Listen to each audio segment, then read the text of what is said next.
Welcome to master mind of GK. एक बार फिर से आप लोग का स्वागत है मास्टर माइंड ऑफ जीके में। फ्रेंड्स, बिहार पुलिस फायरमैन के लिए फुल लेंथ ये दूसरा प्रैक्टिस शीट लेकर आया हूँ। फ्रेंड्स, इसमें टोटल आपका 100 क्वेश्चन है जो बिल्कुल सिलेबस के अनुसार है। इसमें आपको सभी तरह के प्रश्न मिलेंगे जिस तरह से आपको एग्जाम में प्रश्न पूछा जाएगा। तो पूरा वीडियो आप लोग जरूर देखिएगा। फ्रेंड्स, वीडियो को लाइक नहीं किए तो वीडियो को लाइक कर दीजिएगा। चैनल पर पहली बार विजिट कर रहे हैं तो चैनल को सब्सक्राइब कर बेल आइकन को दबा दीजिएगा। देखिए फ्रेंड्स, आपके पास मात्र एक दिन का समय बचा हुआ है, तो जितना से ज़्यादा प्रैक्टिस सेट आप लोग कर करके जाएँ। फ्रेंड्स, चलिए देखिए, पहला क्वेश्चन आपका हिंदी सेक्शन से है फ्रेंड्स कि आवारा मसीहा के लेखक कौन है। गेस करते चलिए फ्रेंड्स। प्रैक्टिस सेट है, देखिए आपका फायरमैन का किस तरह का प्रैक्टिस सेट किताब में दिया हुआ है। तो पहला का करेक्ट आंसर क्या होगा फ्रेंड्स? पहला का करेक्ट आंसर हो जाएगा ऑप्शन नंबर सी हो जाएगा। आवारा मसीहा के लेखक कौन है फ्रेंड्स? तो विष्णु प्रभाकर के द्वारा आवारा मसीहा लिखा गया है। ठीक है, इसके साथ साथ अर्धनारीश्वर ढलती रात, इसका भी लेखक है जो विष्णु प्रभाकर है। तो आप लोग याद रखिएगा। दूसरा नंबर सवाल है, जिसकी कोई उपमा न दी जा सके के लिए एक शब्द क्या है? जिसकी कोई उपमा न दी जा सके, इसके लिए क्या कह सकते हैं? तो उसको अनुपम कह सकते हैं। अनुपम मतलब बेजोड़ भी होता है। ठीक है। तीसरा नंबर सवाल आपका है कि निम्नलिखित में से वाक्य के शुद्ध रूप का चयन कीजिए। इसमें से शुद्ध वाक्य कौन है? याद रखिए, हिंदी से 8 से 10 प्रश्न आपको पूछे जाएंगे फ्रेंड्स। तो हिंदी सेक्शन अभी हम लोग देख रहे हैं। 3 नंबर सवाल आपका है ऑप्शन नंबर सी, वह दंड के योग्य है। ये आपका है जो शुद्ध वाक्य है। बाकी है वह दंड पाने योग्य है, गलत है, ये सभी गलत है। ठीक है, शुद्ध वाक्य है वह दंड के योग्य है। चौथा नंबर सवाल, जितना टाइम में मैं प्रश्न पढ़ता हूँ उतना टाइम में आपको लोग आंसर गेस कर लीजिएगा। ठीक फ्रेंड्स। कपड़ा शब्द किस श्रेणी का शब्द है? 4 का correct answer option number A विदेशज शब्द है। 5वां नंबर, फल का पर्यायवाची शब्द क्या है? सॉरी। तो 5 का करेक्ट आंसर क्या होगा फ्रेंड्स? परिणाम मतलब ही फल होता है। ऑप्शन नंबर सी इसका करेक्ट आंसर होगा। ठीक है, फल कहता है ना, इसका नतीजा क्या निकलेगा, परिणाम क्या निकलेगा, इसका फल क्या मिलेगा, यानी फल का जो पर्यायवाची शब्द हो जाएगा। 5 का correct answer option number C हो जाएगा। तिरंगा शब्द में समास कौन सा है? देखिए, 3 रंगा, 3 का संख्यावाचक बोध हो रहा है फ्रेंड्स, ध्यान रखिएगा। मैं बताया था फ्रेंड्स कि जैसे चौराहा, एक देखिए आप होता है चौराहा। ठीक है फ्रेंड्स, उसी तरह त्रिकोण, तिरंगा, यानी स्टार्टिंग में कोई शब्द के जब संख्यावाचक आएगा तो दिग्गज समास का उदाहरण हो जाता है। तो ध्यान से याद रखिएगा, जैसे चौराहा दिग्गज समास का उदाहरण है, तिरंगा हो गया फ्रेंड्स। ठीक है, षष्ठ कोण हो गया, ये सभी है जो आपका किसका दिग्गज समास का उदाहरण है। 7 नंबर सवाल को देखिए। 7 नंबर सवाल आपका है कि यण संधि का संबंध किस संधि विशेष से है? तो यण संधि का है जो फ्रेंड्स आपका करेक्ट स्वर संधि से हो जाएगा। ऑप्शन नंबर सी इसका करेक्ट आंसर हो जाएगा। ठीक है, स्वर संधि के देखिए फ्रेंड्स, देखा जाए तो 5 भेद है। कौन कौन है? दीर्घ संधि होता है, गुण संधि होता है, वृद्धि संधि होता है, एक यण संधि होता है और एक आयादी संधि होता है। ठीक है, तो यण संधि का संबंध किस संधि से? तो स्वर संधि से, क्योंकि स्वर संधि के 5 भेद होते हैं, उसमें से आपका यण संधि भी आता है। मीठा अमरुद में मीठा विशेषण किस कोटि का है? ठीक है, तो मीठा अमरुद में मीठा जो क्या है, गुणवाचक है या संख्यावाचक परिणामवाचक व्यक्ति है? तो इसका गुण बता रहा है ना। 8 का correct answer option number B हो जाएगा। 9 नंबर सवाल को देखिए फ्रेंड्स। 9 नंबर सवाल आपका है कि निम्नलिखित में से कौन सा एक संयुक्त व्यंजन नहीं है? इसमें से संयुक्त व्यंजन कौन नहीं है फ्रेंड्स? तो आपका ये देखिए, ये तो है फ्रेंड्स, त्र भी है और ज्ञ भी है। ये जो मूर्धन्य स है संयुक्त व्यंजन के अंतर्गत नहीं आता है। चलिए फ्रेंड्स, अब देखिए अंग्रेजी से देख लेते हैं। अंग्रेजी से क्वेश्चन, हिंदी का क्वेश्चन देख लिए। डायरेक्शन दिया हुआ है फॉर क्वेश्चन नंबर कितना 10 से 11 में, find out which part of a sentence and error. इसमें से कौन सा है जो आपका गलत है? तो ए में देखिए लिखा है when I was young I use to collect stamps as a hobby, no error. तो देखिए फ्रेंड्स, इसमें है जो कोई आपका गलती एरर नहीं है कि व्हेन आई वाज यंग, मैं जब जवान था फ्रेंड्स तो आई यूज टू कलेक्ट स्टैम्प्स, यानी कि मैं स्टम्प्स को इकट्ठा क्या करता था हॉबी के रूप में। ठीक है, ये मेरा हॉबी था इस तरह से। इसका में इसमें जो अशुद्धि कुछ नहीं है फ्रेंड्स, यानी एरर कुछ भी नहीं है, इसलिए correct answer option number D हो जाएगा। 11 नंबर में देखिए क्या है। 11 नंबर सवाल में कह रहा है she is one of the best mothers that has ever lived. ठीक है, तो यहाँ देखिए हैज़ के जगह पर क्या होना चाहिए फ्रेंड्स? यहाँ मदर्स ने है तो मदर्स प्लूरल रहता है। हैज़ के जगह पर क्या होना चाहिए? हैव होना चाहिए। तो मिस्टेक किस में है, एरर किस में? 11 का करेक्ट आंसर सी हो जाएगा, यानी हैज़ के जगह पर क्या होना चाहिए? हैव होना चाहिए। चलिए सवाल नंबर 12 को देखते हैं। Fill in the blanks. She has been supporting her family, खाली स्थान है हस्बैंड डेथ। ठीक है फ्रेंड्स, तो यहाँ पर देखिए 12 का करेक्ट आंसर हो जाएगा ऑप्शन नंबर डी हो जाएगा।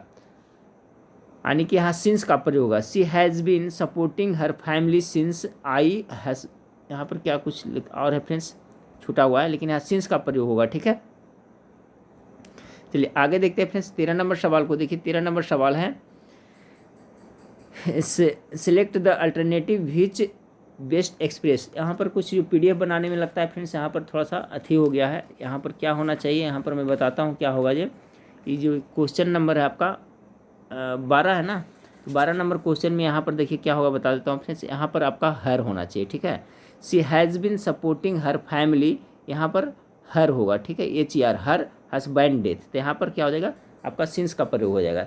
13 नंबर सवाल को देखिए। 13 नंबर सवाल आपका है, 13 नंबर सवाल आपका है फ्रेंड्स कि select the alternative which best express, यहाँ पर है द छूट गया। ठीक है, यहाँ पर the meaning of the given item phrase, you can easily ever come this situation if you keep, यहाँ पर होगा keep, if you keep your hard, यानी कीप योर हार्ड का जो है पूछा जा रहा है फ्रेंड्स आपका, इसका अर्थ क्या होगा। ये जो आपका आइटम है फ्रेज, इसका अर्थ क्या होगा। तो 13 का जो करेक्ट आंसर होगा फ्रेंड्स, इसका मतलब होता है शांत रहना, यानी शांत रहना, यानी कि रिमेन क्लैम, यानी कि आपका 13 का correct answer option number B हो जाएगा। ठीक है, 14 नंबर सवाल को देखिए। 14 नंबर सवाल आपका है फ्रेंड्स कि 13 हो गया फ्रेंड्स आपका। 14 number, choose the alternative which can be substitute for the given words और सेंटेंस बॉडी ऑफ सिंगर्स। तो 14 का करेक्ट आंसर हो जाएगा फ्रेंड्स। ठीक है, क्या हो जाएगा, गायकों का दल को क्या कहा जाता है, तो चुएर्स कहा जाता है। ठीक है, ऑप्शन नंबर ए 14 का correct answer option number D होगा, CHOIR। ठीक है, यहाँ पर कह रहा है बॉडी ऑफ सिंगर्स। ठीक है, यानी गायकों का दल, तो गायकों का दल को क्या कहा जाता है, CHOIR, चुएर कहा जाता है। ऑप्शन नंबर डी इसका करेक्ट आंसर, याद रखिएगा। अगला सवाल देखते हैं, select the antonym of the given word, इसका उल्टा शब्द पूछ रहा है फ्रेंड्स। ठीक है, रिपल्सिव, रिपल्सिव का क्या होता है, तो रिपल्सिव मतलब होता है विकर्षण होता है, तो इसका जो अपोजिट शब्द हो आकर्षण हो जाएगा, तो आकर्षण है किसमें, अट्रैक्टिव हो जाएगा। ठीक है, अगला है फ्रेंड्स सिलेक्ट द सिनोनिम, इसका समानार्थी शब्द कर रहा है 16 नंबर सवाल का। तो कह रहा है क्या है फ्रेंड्स, फिक्टियस। ठीक है, फिक्टियस, तो फिक्टियस का होता है क्या, आपका कह सकते हैं इसको काल्पनिक कह सकते हैं। ठीक है फ्रेंड्स, झूठा भी कह सकते हैं एक तरह से। ठीक है, तो इसका फॉल्स हो जाएगा सिनोनिम्स। 17 नंबर सवाल को देखिए, change into passive voice, quinine taste bitter. ठीक है, क्यूनाइन का जो स्वाद होता है कैसा होता है, तीखा होता है, तो इसको हम लोग बनाएंगे अथी पैसिव में फ्रेंड्स, तो क्या बनेगा, quinines is bitter bite, sorry quinine is bitter when it is tested. ठीक है, तो ये कह रहा है क्यूनाइन टेस्ट बाइटर, यानी कि क्या होता है फ्रेंड्स, तीता होता है, तो इसको पैसिव में करेगा तो हो जाएगा quinine is bitter when it is tested. ये आपका सही रूप है पैसिव वॉइस का। 18 नंबर सवाल देखिए, कर रहा है choose the correct direct speech. 18 number सवाल का देखिए फ्रेंड्स, तो क्या है, I wondered how many discoveries went unheeded, इसका करेगा पैसिव में फ्रेंड्स, तो करेक्ट आंसर आएगा option number D, I said how many discoveries go unheeded. ठीक है, ऑप्शन नंबर डी इसका करेक्ट आंसर हो जाएगा। अब 19 नंबर सवाल से देखिए, 19 नंबर सवाल जीके जीएस हो गया फ्रेंड्स, अंग्रेजी हिंदी हो गया। कांच है एक प्रकार का, तो कांच किसके अंतर्गत रखेंगे फ्रेंड्स, तो अतिशीतित द्रव है, यानी आपका 19 का करेक्ट आंसर हो जाएगा ऑप्शन नंबर ए, कांच एक प्रकार का अक्रिस्टलीय ठोस के रूप में एक अतिशीतित द्रव है। बहुत इंपॉर्टेंट क्वेश्चन, याद रखिए, कांच को किसके अंतर्गत रखेंगे, तो अतिशीतित द्रव के रूप में रखेंगे। 20 नंबर, ट्रांजिस्टर बनाने में किस मूल पदार्थ का उपयोग होता है, गेस करते चलिए। 20 का करेक्ट आंसर होगा अर्धचालक का प्रयोग किया जाता है ना,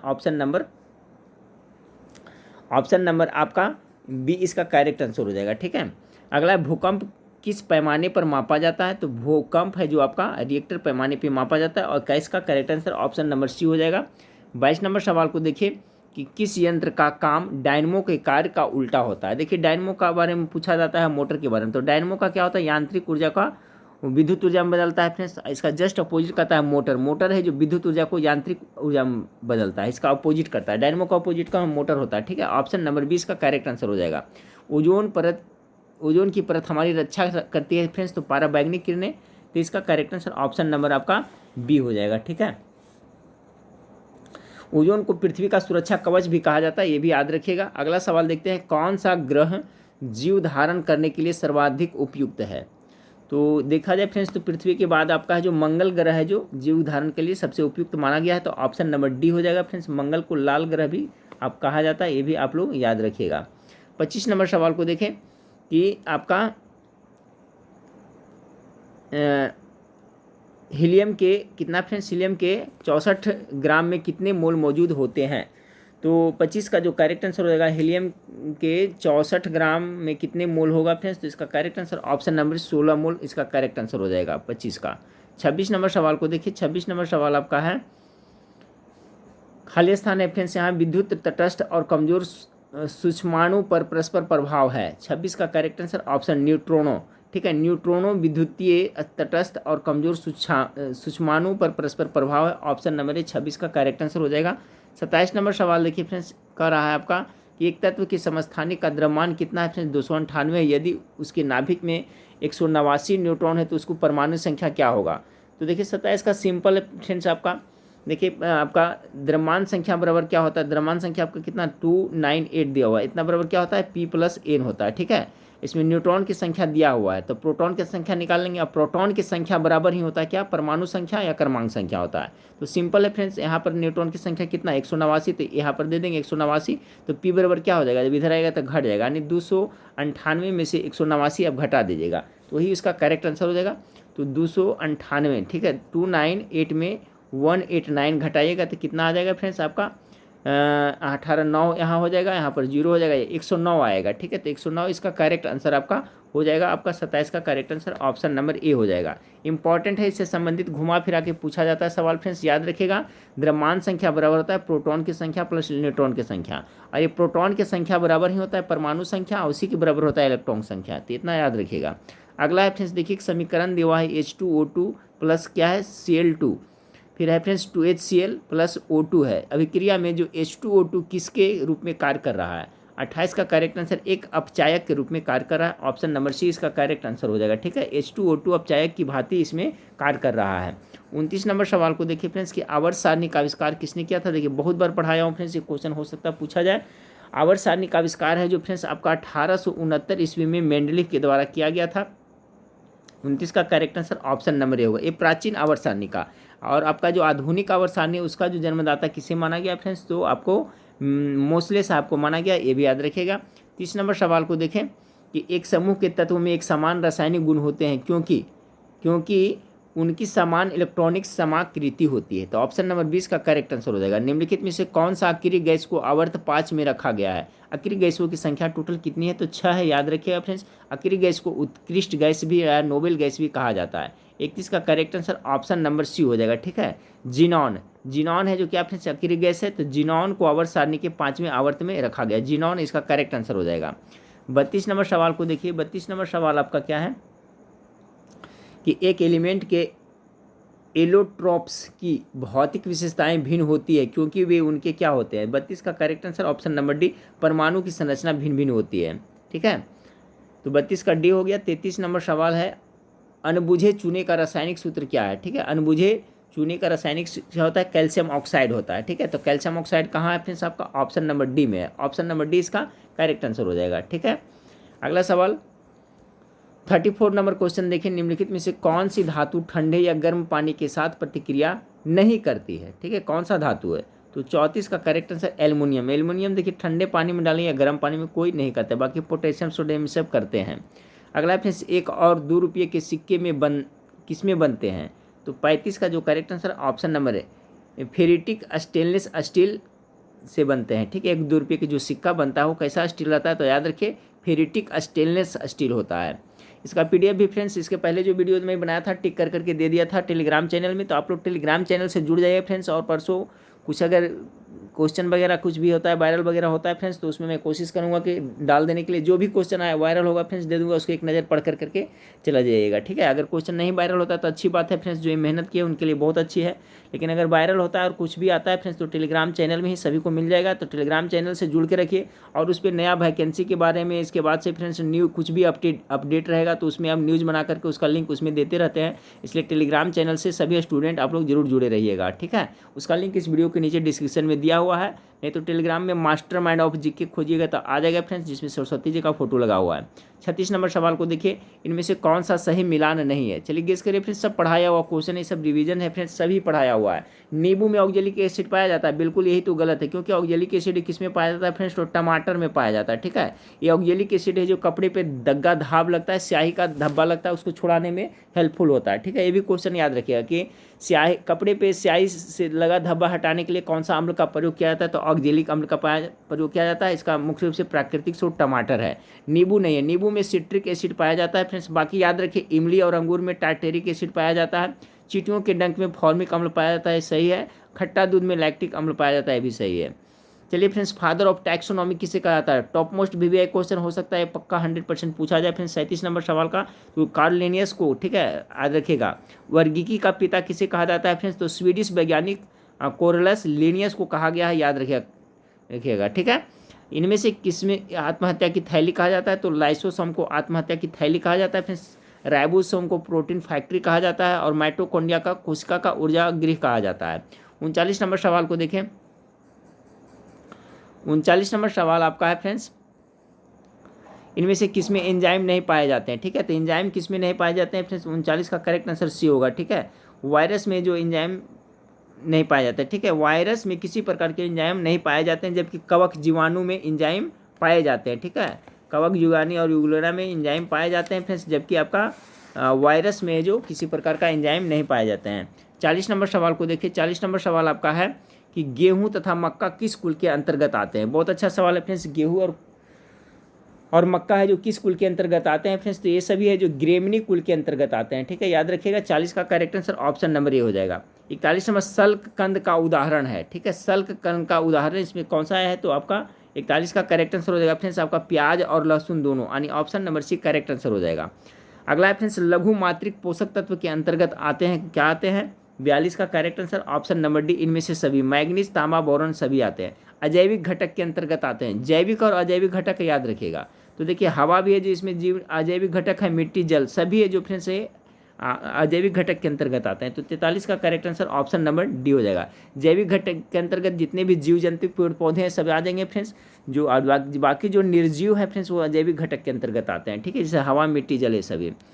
गर्भावस्था में भ्रूण को भोजन किस माध्यम से प्राप्त होता है, बहुत इंपॉर्टेंट सवाल पूछा जा सकता है। ठीक है, 44 का, तो इसका होगा फ्रेंड्स प्लेसेंटा के माध्यम से मिलता है। ठीक है फ्रेंड्स, याद रखिएगा। गर्भावस्था के समय भ्रूण को भोजन जो प्लेसेंटा अपरा द्वारा ग्रहण किया जाता है, ऑप्शन नंबर सी इसका करेक्ट आंसर हो जाएगा।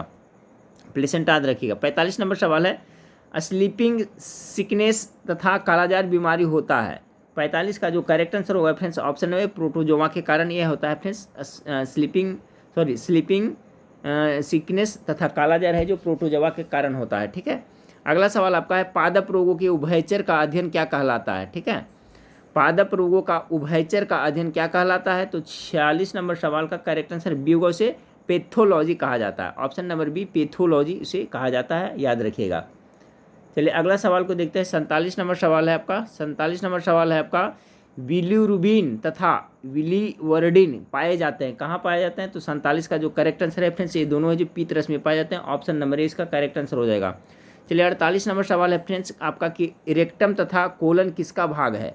48 का, तो रेक्टम और कोलम जो है जो आपका बड़ी आंत का भाग है, इसका correct answer option number B हो जाएगा। ठीक है फ्रेंड्स, देखिए ये भी इंपॉर्टेंट है फ्रेंड्स, बिलिरुबिन तथा बिलिवरिडिन पाए जाते हैं, तो इसका जो करेक्ट आंसर बताया याद रखिए, इंपॉर्टेंट पित्त रस में, और रेक्टम तथा कोलन किसका भाग है, तो ये आपका बड़ी आंत का भाग है। ठीक है, पचे हुए भोजन का अवशोषण कहाँ होता है, तो छोटी आंत में होता है, ये भी आप लोग याद रखिएगा, पूछा जा सकता है फ्रेंड्स। 49 नंबर सवाल है, असहयोग आंदोलन के दौरान किसने पटना कॉलेज छोड़ा जबकि उसकी परीक्षा केवल 20 दिन ही बचे थे। तो देखिए असहयोग आंदोलन जब चलाया गया था फ्रेंड्स 1920 में महात्मा गांधी के द्वारा, तो उस समय डॉक्टर राजेंद्र प्रसाद ने ऐसा किया था, जयप्रकाश नारायण ने ऐसा किया था। ठीक है फ्रेंड्स, जयप्रकाश नारायण इसका करेक्ट आंसर हो जाएगा 49 का। असहयोग आंदोलन के दौरान, एक मिनट फ्रेंड्स, इसका डॉक्टर राजेंद्र प्रसाद होना चाहिए। ठीक है फ्रेंड्स, जयप्रकाश नारायण नहीं होगा, असहयोग आंदोलन है ना 49 का। असहयोग आंदोलन के दौरान सुबह दौरान किसने पटना कॉलेज छोड़ा था जबकि उसकी परीक्षा में 20 दिन बचे थे? तो इसका करेक्ट आंसर ए होगा। ठीक है फ्रेंड्स, मैं गलत बता रहा था। डॉक्टर राजेंद्र प्रसाद इसका करेक्ट आंसर आपका हो जाएगा। ठीक है, असहयोग आंदोलन के दौरान डॉक्टर राजेंद्र परीक्षा केवल मात्र 20 दिन बचे थे जब पटना कॉलेज छोड़े थे। तो 49 का करेक्ट आंसर आपका ऑप्शन नंबर ए हो जाएगा फ्रेंड्स। चलिए 50 नंबर सवाल को देखते हैं। 50 नंबर सवाल आपका है कि निम्नलिखित में से कौन इतिहासकार बिहार में क्रांतिकारियों के सक्रिय समर्थक थे? 50 का करेक्ट आंसर क्या हो जाएगा फ्रेंड्स? तो इसका जो करेक्ट आंसर ऑप्शन नंबर हो जाएगा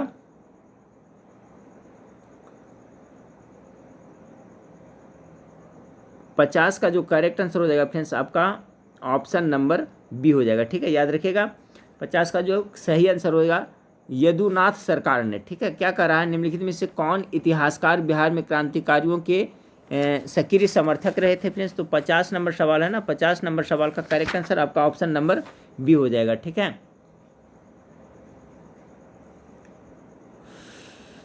चलिए अगला सवाल को देखते हैं फ्रेंड्स। अगला सवाल आपका 51 नंबर सवाल को देखिए। 51 नंबर सवाल है अंसुलिन समिति क्या थे? तो ये अंसुलिन समिति क्या थे फ्रेंड्स? तो इसका जो करेक्ट आंसर हो जाएगा ऑप्शन क्रांतिकारी संगठन था। ठीक है, अंसुलिन समिति बरिंद्र कुमार घोष तथा भूपेंद्र नाथ दत्त ने कलकत्ता में 1907 में इसकी स्थापना किया था फ्रेंड्स। तो याद रखिए अंसुलिन समिति है जो क्रांतिकारी संगठन था। 52 नंबर सवाल को देखिए फ्रेंड्स। सविनय अवज्ञा आंदोलन के दौरान पटना में कब हड़ताल रही थी? तो 52 का जो आपका करेक्ट आंसर होगा 6 मई 1930 ईस्वी को, यानी ऑप्शन नंबर ए इसका करेक्ट आंसर हो जाएगा। सविनय अवज्ञा आंदोलन फ्रेंड्स दांडी मार्च जो यात्रा शुरू हुआ था, तो महात्मा गांधी ने कानून तोड़ करके सविनय अवज्ञा आंदोलन की शुरुआत की थी फ्रेंड्स। दांडी मार्च कब शुरू हुआ था? तो आपका 12 मार्च को शुरू हुआ था फ्रेंड्स, और 6 अप्रैल को जाकर के वहाँ नमक का कानून तोड़े थे। उसी समय जो आपका ये आपका सविनय अवज्ञा आंदोलन की शुरुआत हुई थी। चलिए फ्रेंड्स 53 नंबर सवाल आपका क्या है? 53 नंबर सवाल आपका है कि भागलपुर में नमक सत्याग्रह का नेतृत्व किसने किया था? ठीक है, तो 53 का जो करेक्ट आंसर हो जाएगा ऑप्शन नंबर बी हो जाएगा फ्रेंड्स, महादेव लाल सर्राफ। देखिए दांडी मार्च वाला जो फ्रेंड्स बहुत इंपॉर्टेंट है, सभी लोग आप लोग याद रखिएगा। ये 12 मार्च 1930 ईस्वी को साबरमती आश्रम से महात्मा गांधी कितने 78 प्रतिनिधि समर्थकों के साथ में लगभग कितना 322 किलोमीटर की पैदल यात्रा तय किए थे, और 6 अप्रैल 1930 ईस्वी को दांडी पहुंचे जहां नमक का कानून तोड़ा था महात्मा गांधी ने। 54 नंबर सवाल आपका क्या है? बिहार प्रोविंशियल किसान सभा का गठन कब हुआ था? तो आपका 54 का जो करेक्ट आंसर हो जाएगा फ्रेंड्स कब हो जाएगा? 54 नंबर सवाल का जो करेक्ट आंसर होगा फ्रेंड्स ऑप्शन नंबर ए हो जाएगा। ठीक है, 54 का जो करेक्ट आंसर होगा क्या होगा? ऑप्शन नंबर आपका ए हो जाएगा। कब हुआ था? 1929 ईस्वी में हुआ था। ठीक है, 55 नंबर सवाल को देखें। 55 नंबर सवाल आपका है बिहार प्रांतीय प्रोविंशियल किसान सभा के प्रथम अध्यक्ष कौन थे? तो 55 का जो करेक्ट आंसर हो जाएगा फ्रेंड्स आपका ऑप्शन नंबर स्वामी सहजानंद थे। ऑप्शन नंबर ए इसका करेक्ट आंसर हो जाएगा। ठीक है, याद रखिएगा। तो बिहार प्रोविंशियल किसान सभा का गठन कब हुआ था? 1929 में। इसके अब बिहार प्रांतीय प्रोविंशियल किसान सभा के प्रथम अध्यक्ष कौन थे फ्रेंड्स? तो स्वामी सहजानंद। इसका करेक्ट आंसर होगा 55 का। 56 नंबर सवाल को देखिए कि मई 2020, ठीक है, मई 2020 में बिहार के किस निवासी को विश्व बैंक ने दक्षिण एशिया में जलवायु परिवर्तन व आपदा प्रबंधन पर कार्य अवधि प्रबंधक के रूप में नियुक्त किया गया है? तो 56 का जो करेक्ट आंसर हो जाएगा फ्रेंड्स आपका ऑप्शन नंबर ए हो जाएगा, आभास झा को। ठीक है, 20 में किया गया था। अगला सवाल को देखिए फ्रेंड्स 57 नंबर सवाल है बिहार के वर्तमान मुख्यमंत्री श्री नीतीश कुमार कौन सी पद पर रहे हैं? तो देखिए इसके पहले कौन सी पद पर रह चुके हैं आपको? तो हो जाएगा रेल मंत्री रह चुके हैं फ्रेंड्स, भारत के पथ एवं परिवहन मंत्री भी रह चुके हैं, भारत के कृषि राज्य मंत्री सब रह चुके हैं। ठीक है ना, ऑप्शन नंबर डी इसका 57 का डी करेक्ट आंसर हो जाएगा। 58 नंबर सवाल आपका है कि बिहार के किस जिला में नीलकंठ नामक दुर्लभ पक्षी देखा गया है? ठीक है, तो किस जिला में देखा गया है फ्रेंड्स? तो आपका जो 58 नंबर सवाल है इसका बिहार के जो आपका भागलपुर में देखा गया है, इसलिए 58 का करेक्ट आंसर ऑप्शन नंबर आपका बी हो जाएगा। ठीक है, ऑप्शन नंबर बी इसका करेक्ट आंसर हो जाएगा। 58 का कहाँ देखा गया है? तो भागलपुर में देखा गया है। चलिए 59 नंबर सवाल को देखते हैं। 59 नंबर सवाल आपका संसद और संविधान साधन है क्या है? तो 59 का जो करेक्ट आंसर हो जाएगा फ्रेंड्स ऑप्शन नंबर ए विधिक न्याय के। किसका है? तो विधिक न्याय के। इसका करेक्ट आंसर ऑप्शन नंबर ए हो जाएगा। अगला सवाल है फ्रेंड्स 60 नंबर सवाल आपका है कि पंचशील के सिद्धांतों का प्रतिपादक कौन था? तो इसका करेक्ट आंसर पंडित जवाहरलाल नेहरू हो जाएगा, पंचशील का। ठीक है फ्रेंड्स, देखिए पंचशील के सिद्धांत का प्रतिपादन जवाहरलाल नेहरू था फ्रेंड्स। अगला सवाल को देखते हैं। किसी राजनीतिक 61 नंबर सवाल को देखिएगा। किसी राजनीतिक दल को पंजीकृत दल की स्थिति पाने के लिए कम से कम कितने प्रतिशत मत पाने चाहिए? तो कम से कम इसको 6% वोट जरूरी चाहिए। ठीक है, ऑप्शन नंबर डी इसका करेक्ट आंसर हो जाएगा। अगला है फ्रेंड्स 63 नंबर सवाल है आपका, 62 नंबर सवाल है, 61 का डी हो गया फ्रेंड्स, और 62 का रहा है फ्रेंड्स, भारत के नियंत्रक एवं महालेखा परीक्षक का कार्यकाल कितने वर्षों का होता है फ्रेंड्स? तो इसका करेक्ट आंसर होगा ऑप्शन नंबर डी 6 वर्षों का होता है, याद रखिएगा। देखिए भारत के नियंत्रण एवं महालेखा परीक्षक का जो पद का सृजन किया गया अनुच्छेद कितना 148 के तहत किया गया, ये भी आप लोग याद रखिएगा। ठीक है, अनुच्छेद 148 के तहत इसका पद का सृजन किया गया है। भारत के नियंत्रण महालेखा परीक्षक, इसके कार्यकाल कितने होते हैं? तो 6 वर्ष के होते हैं। चलिए 62 नंबर सवाल देख लिए, फिर सब 63 नंबर सवाल को देखते हैं। 63 नंबर सवाल है, भारत का प्रथम चुनाव आयुक्त कौन था? भारत का प्रथम चुनाव आयुक्त कौन था? तो ये आपका सुकुमार सेन थे, जो आपका भारत का प्रथम चुनाव आयुक्त थे। 64 नंबर सवाल को देखें, सर्वोच्च न्यायालय को कौन सा अधिकार प्राप्त है? 64 का। इसका करेक्ट आंसर हो जाएगा फ्रेंड्स आपका सर्वोच्च न्यायालय को ऑप्शन नंबर सी। ठीक है, याद रखिएगा, सर्वोच्च न्यायालय को न्यायिक पुनरीक्षण का अधिकार प्राप्त है। Correct answer option number C हो जाएगा। अगला सवाल है आपका, भारतीय संसद में लोक लेखा समिति के अध्यक्ष कौन होता है? 65 का। 65 का करेक्ट आंसर ऑप्शन नंबर विपक्षी दल का नेता। बहुत इंपॉर्टेंट सवाल है। भारतीय संसद में लोक लेखा समिति के अध्यक्ष कौन होता है? तो आपका विपक्षी दल का नेता होता है। लोक लेखा समिति में टोटल कितने 22 सदस्य होते हैं फ्रेंड्स, जिसमें 15 सदस्य होते हैं जो किसका होता है? तो राज्यसभा लोकसभा का होते हैं। 15 सदस्य आपका किसका होते हैं? तो आपका लोकसभा का, और 7 सदस्य होते हैं राज्यसभा से। टोटल इसका आपका कितना 22 होता है। ठीक है, एक प्राक्कलन समिति होता है फ्रेंड्स, तो उसमें कितना टोटल होता है? 30 सदस्य होते हैं, जिसमें केवल लोकसभा के सदस्य होते हैं। संयुक्त राष्ट्र संघ की स्थापना कब हुई थी फ्रेंड्स? तो 24 अक्टूबर 1948 में। देखिए फ्रेंड्स बुक में भी बहुत 1945 में यहाँ पर डेट नहीं दिया हुआ है फ्रेंड्स। संयुक्त राष्ट्र संघ की स्थापना कब हुआ था फ्रेंड्स? तो 24 अक्टूबर, याद रखिएगा, 24 अक्टूबर 1945 में। ऑप्शन नंबर 20 का करेक्ट आंसर हो जाएगा। ठीक है, संयुक्त राष्ट्र संघ में टोटल सदस्य देशों की संख्या कितना 193 है फ्रेंड्स। ठीक है, ये भी याद रखिएगा। संयुक्त राष्ट्र संघ का महत्वपूर्ण अंग एक होता है जिसका क्या कहते हैं? सुरक्षा परिषद कहते हैं। ठीक है फ्रेंड्स, ये भी आप लोग याद रखिएगा। अगला सवाल को देखते हैं, 67 नंबर सवाल को देखिए। 67 नंबर सवाल आपका है कि भारत के किस प्रधानमंत्री की मृत्यु देश के बाहर हुई थी? तो 67 का करेक्ट आंसर लाल बहादुर शास्त्री, इसका करेक्ट आंसर। लाल बहादुर शास्त्री की मृत्यु विदेश में हुआ था। ठीक है, याद रखिएगा। 68 नंबर सवाल को देखिए, भारत के प्रथम मुस्लिम राष्ट्रपति कौन थे? तो 68 का करेक्ट आंसर ऑप्शन नंबर क्या हो जाएगा friends? D, doctor Zakir Hussain है, जो भारत के प्रथम मुस्लिम राष्ट्रपति बने थे। अगला है, भारतीय संविधान की कौन सी अनुसूची अनुसूचित भाषाओं के बारे में है? तो देखिए फ्रेंड्स, इसका ये जो 8वीं अनुसूची है ना, 8वीं अनुसूची रोमन अंक में लिखा, 8वीं अनुसूची में टोटल 22 भाषाओं का उल्लेख किया गया है। ठीक है फ्रेंड्स, याद रखिएगा। अर्थशास्त्र क्या है फ्रेंड्स? तो 70 का करेक्ट आंसर हो जाएगा फ्रेंड्स सामाजिक विज्ञान के अंतर्गत आएगा। ऑप्शन नंबर 20 का करेक्ट आंसर अर्थशास्त्र सामाजिक विज्ञान के अंतर्गत आता है। चलिए अगला सवाल को देखिए, भौतिक कंप्यूटर ये सब तो होगा नहीं, सामाजिक विज्ञान हो जाएगा। गांधीवादी अर्थव्यवस्था का आधार क्या है? तो 71 का करेक्ट आंसर हो जाएगा friends option number B, khadi एवं कुटीर उद्योग आधारित विकास। 72 नंबर, भारत में पहला बैंक कौन सा था? भारत में पहला बैंक कौन सा था? तो 72 का करेक्ट आंसर होगा friends option number C, bank of Hindustan. याद रखिए, बहुत इंपॉर्टेंट है। भारत का प्रथम बैंक ऑफ हिंदुस्तान था फ्रेंड्स। इसकी स्थापना 1770 ईस्वी में ही की गई थी। ठीक है, तो भारत का पहला बैंक कौन था? तो बैंक ऑफ हिंदुस्तान। अगला आपका सवाल है कि भारत में जीएसटी के लिए उच्चतम प्रतिशत स्लैब क्या है? जीएसटी के लिए, ठीक है, तो याद रखिए इसका 73 का करेक्ट आंसर हो जाएगा ऑप्शन नंबर सी, 28% हो जाएगा। ठीक है फ्रेंड्स, देखिए फ्रेंड्स, ये पूछा जा सकता है, बहुत इंपॉर्टेंट जो मैं अभी लाइन बोल रहा हूँ फ्रेंड्स, कि संविधान के कितना 101वां, याद रखिएगा, संविधान के 101वां संशोधन के तहत भारत में जीएसटी गुड सर्विस टैक्स लागू हुआ। ये संविधान संशोधन आप लोग याद रखिएगा कौन सा, तो 101वां संविधान संशोधन के तहत भारत में जीएसटी लागू हुआ था।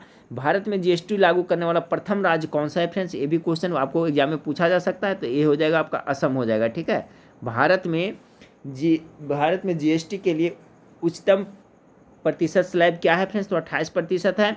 और भारत में जीएसटी लागू हुआ था 101वां संविधान संशोधन, और सबसे पहले कहाँ लागू हुआ था, तो आपका असम में लागू हुआ था। 73 का करेक्ट आंसर हो जाएगा फ्रेंड्स आपका ऑप्शन नंबर सी, याद रखिए। और असम में प्रथम बार लागू हुआ था, ये भी आप लोग याद रखिएगा। अब देखिए फ्रेंड्स, यहाँ 74 से कुछ है जो मैथमेटिक्स का प्रश्न है, ठीक है। इसका PDF और इसका सोल्यूशन भी मैं आप लोग को प्रोवाइड करा दूंगा फ्रेंड्स, जो बना हुआ है। तो चलिए मैथ का क्वेश्चन को छोड़ देते हैं। 10 क्वेश्चन है फ्रेंड्स, इसके बाद है हम लोग देखते हैं आपका यहाँ से जीके जीएस का 84 नंबर सवाल से। 84 नंबर सवाल आपका क्या है, खाद्य फसलों में ये शामिल है। खाद्य फसल में कौन कौन शामिल है, तो कपास तंबाकू तो होगा नहीं फ्रेंड्स, ठीक है। 84 नंबर सवाल का अलसी एरेंड भी तेल वलहन है। खाद्यान्न दालें खाद्य तिलहन, खाद्य तिलहन भी होता है। तो आपका खाद्यान्न फसल में मुख्य रूप से ऑप्शन नंबर सी इसका करेक्ट आंसर हो जाएगा। 85 नंबर सवाल को देखिए, पन्ना मध्य प्रदेश एक महत्वपूर्ण स्थान है, निम्न में से किस खदान के लिए जाना है, तो पन्ना जानते हैं फ्रेंड्स हीरा के लिए, ऑप्शन नंबर सी 85 का करेक्ट आंसर हो जाएगा। 86 नंबर सवाल देखिए, गारो खासी जयंतियाँ मुख्यतः कहाँ पाई जाती है, 86 का करेक्ट आंसर ऑप्शन नंबर ए मेघालय में पाई जाती है। गारो खासी जयंतियाँ मुख्यतः मेघालय राज्य में पाई जाती है फ्रेंड्स, ठीक है। ये जनजाति का नाम है गारो खासी जयंतियाँ। निम्नलिखित में से किसको लाल ग्रह कहा जाता है, तो मंगल को लाल ग्रह कहा जाता है। सिंपल क्वेश्चन है फ्रेंड्स आपका, 87 का सी हो जाएगा। किसके ऊपर ताप तीव्रता पूर्व बढ़ता है, कौन सा मंडल में, 88 का करेक्ट आंसर ऑप्शन नंबर ये होगा आयन मंडल में। किसके ऊपर ताप तीव्रता पूर्व बढ़ता है, तो आयन मंडल के बाहर। देखिए क्षोभ मंडल में बारिश संबंधी घटनाएं घटती है, याद रखिएगा फ्रेंड्स। समताप मंडल में जो आपका विमान उड़ता है, ये भी याद रखिएगा, एक क्वेश्चन यहाँ से बनता है। क्षोभ मंडल में बिजली का गरजना वगैरह जो भी होता है ना, क्षोभ मंडल जिसको अंग्रेजी में ट्रोपोस्फेयर कहते हैं, ठीक है। अगला सवाल को देखते हैं फ्रेंड्स कि भारत के साथ सबसे लंबी अंतर्राष्ट्रीय सीमा निम्नलिखित में से किस देश की है, तो सबसे लंबी देखा जाए तो बांग्लादेश इसका करेक्ट आंसर होगा 89 का फ्रेंड्स, ठीक है, बांग्लादेश के है। 90 नंबर सवाल को देखिए, स्टेपी शब्द किस जैव क्षेत्र से संबंधित है, स्टेपी। स्टेपी देखिए क्या है, घास का स्थान का नाम है। 90 का करेक्ट आंसर ऑप्शन नंबर ए घास का स्थल है। स्टेपी शब्द घास का स्थल से संबद्ध है फ्रेंड्स। यूक्रेन एवं दक्षिण पश्चिम रूस के घास के मैदान को क्या कहता है, स्टेपी कहा जाता है, ठीक है। अगला सवाल को देखिए कि भारत के सुदूर दक्षिण में इंदिरा पॉइंट निम्नलिखित में से कहाँ स्थित है, तो 91 का correct answer option number C बड़ा निकोबार में पड़ता है आपका। 92 नंबर सवाल को देखिए कि भारत और चीन की उत्तरी पूर्वी सीमा का सीमांकन कौन सी रेखा करती है, तो 92 का करेक्ट आंसर है मैक-मोहन रेखा, जो भारत और चीन के बीच में है। 93 नंबर सवाल को देखिए, 93 नंबर सवाल आपका है, काशी और लिच्छवी का विलय मगध साम्राज्य में किसने किया था, तो इसका हो जाएगा फ्रेंड्स ऑप्शन नंबर बी अजात शत्रु, ठीक है। अजात शत्रु हर्यक वंश के शासक था, ये बिंबिसार का बेटा था फ्रेंड्स। इसे पितृहीनता भी कहा जाता है, इन्हें कुनिक का उपाधि भी दिया गया था, ये भी आप लोग याद रखिए। अजातशत्रु को कुनिक भी कहा जाता था, क्या कहा जाता था, इसे कुनिक भी कहा जाता था। हर्यक वंश से बिंबिसार के बेटा था, तो इन्हीं ने काशी और लिच्छवी का विलय किया था। 94 नंबर सवाल को देखिए, सर्वप्रथम रोम के साथ किन लोगों का व्यापार प्रारंभ हुआ था, 94 का करेक्ट आंसर बी तमिल एवं चेरो की हुआ था, ठीक है फ्रेंड्स। तो इसका करेक्ट आंसर हो जाएगा आपका ऑप्शन नंबर बी टोडरमल का पूर्वगामी किसे कहा जाता है। 95 नंबर सवाल का करेक्ट आंसर हो जाएगा friends 95 correct answer option number हो जाएगा, क्या हो जाएगा, ऑप्शन नंबर ए हो जाएगा, ठीक है। महमूद गवां को टोडरमल का पूर्वगामी किसे कहा जाता है, तो आपका महमूद गवां को कहा जाता है। 96 नंबर सवाल को देखिए, शासक बनने के बाद 12 अध्यादेश जारी करने वाला मुगल बादशाह कौन था। 96 का करेक्ट आंसर ऑप्शन नंबर ए जहांगीर था, ठीक है। शासक बनने के बाद जहांगीर ने 12 अध्यादेश जारी किया था, इसलिए option number A correct answer होगा। 97 नंबर सवाल को देखिए, बंगाल के नवाब अलीवर्दी खां का उत्तराधिकारी कौन हुआ था। 97 नंबर सवाल का करेक्ट आंसर होगा सिराजुद्दौला हुआ था, ठीक है, याद रखेगा। बंगाल का अगला नवाब अलीवर्दी खां का नाती सिराजुद्दौला को बनाया गया था, ये इसका नाती था, ठीक है, अलीवर्दी खां का। 98 नंबर सवाल को देखिए, 98 नंबर सवाल है, निम्नलिखित में से किसने भारतीय राष्ट्रीय कांग्रेस के कराची अधिवेशन में 31 की अध्यक्षता की थी, तो 98 का जो करेक्ट आंसर हो जाएगा ऑप्शन नंबर डी हो जाएगा वल्लभ भाई पटेल, ठीक है, ऑप्शन नंबर डी। 99 नंबर सवाल को देखिए, 99 नंबर सवाल आपका है, किसने कहा था मेरी पीठ पर किया जाने वाला प्रहार ब्रिटिश साम्राज्य के लिए ताबूत में एक कील सिद्ध होगा, तो देखिए फ्रेंड्स 99 का करेक्ट आंसर क्या हो जाएगा ऑप्शन नंबर ए लाला लाजपत राय। इन्होंने अनहैप्पी नामक पुस्तक अनहैप्पी इंडिया लिखा था फ्रेंड्स साइमन कमीशन के विरोध जताते समय लाठी से इनके सर पे चोट लगी थी जिससे मृत्यु हो गई थी। अमृता बाजार पत्रिका की स्थापना की किसने किया था? तो 100 नंबर सवाल का correct answer option number D होगा, शिशिर कुमार घोष। ठीक है, शिशिर कुमार घोष ने अमृता बाजार पत्रिका का प्रकाशन किया था। कब किया था? तो 1868 ईस्वी में किया था, ये भी याद रखिएगा। ठीक है फ्रेंड्स, तो देखिए आपका प्रैक्टिस सेट है, सभी मिली जुली जो भी बुक है मेरे पास फ्रेंड्स उससे मैं दे रहा हूँ। तो देखिए इसी टाइप का आपका फायरमैन का प्रैक्टिस सेट दिया हुआ है, क्वेश्चन का लेवल देख रहे हैं, इस बार 10th क्लास का रहेगा। तो सभी तरह का प्रैक्टिस सेट आप लोग जरूर करें, जितना ज़्यादा से ज़्यादा करें फ्रेंड्स। ठीक है, और एप्लीकेशन में जो आपका टॉपिक स्पेशल जीके है फ्रेंड्स, एप्लीकेशन जो स्टूडेंट ने डाउनलोड किया कर लीजिएगा, क्योंकि आगे चल के फ्रेंड्स आपका जो भी वैकेंसी आएगी तो उसमें बहुत सारा स्टडी मटेरियल रहेगा। सबसे बड़ी बात है फ्री ऑफ कॉस्ट है, तो वहाँ पर आप कहीं भी चलते फिरते पढ़ सकते हैं। तो जो स्टूडेंट ने मेरा एप्लीकेशन नहीं डाउनलोड किया है फ्रेंड्स, तो गूगल पे में जाइएगा, GK master mind of GK लिखिएगा तो सरस्वती माता जी का फोटो लगा आ जाएगा फ्रेंड्स। ठीक है, प्ले स्टोर से उसको डाउनलोड कर लेगा और गूगल से जीमेल डाल करके लॉगिन कर लेगा, उसमें फिर आप लोग पढ़ाई करते रहिएगा। ठीक है फ्रेंड्स, तो चलिए फ्रेंड्स नेक्स्ट वीडियो में फिर मिलते हैं। देखने के लिए थैंक यू, धन्यवाद।